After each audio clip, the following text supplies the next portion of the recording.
Oman সাগরে একটি বিদেশি তেলবাহী ট্যাংকার জব্দ করেছে ইরান। জাহাজটি আনুমানিক ২০ লাখ লিটার চোরাই জ্বালানি বহন করছিল। হরমুজগান প্রদেশের প্রধান বিচারপতি মোস্তফা গাহরেমানি বুধবার এই তথ্য জানিয়েছেন।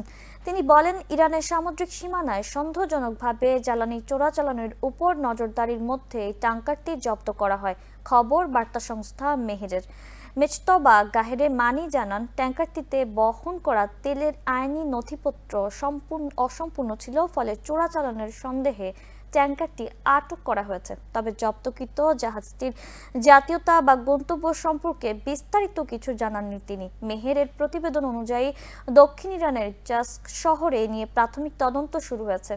গাহরেমানি বলেন, ট্যাংকারটি ক্যাপ্টেন সহ মোট ১৭ জনকে আটক করা হয়েছে এবং মামলার আওতায় প্রমাণ সংগ্রহ, জ্বালানি নমুনা পরীক্ষা সহ আনুষ্ঠানিক তদন্ত চলছে। তিনি জানান, পরিমাণ নিশ্চিত করতে ল্যাবরেটরিতে বিশ্লেষণ এবং কাগজপত্র যাচাই করা হচ্ছে। পুরো তদন্ত শেষ হলে মামলার ফলাফল প্রকাশ করা হবে।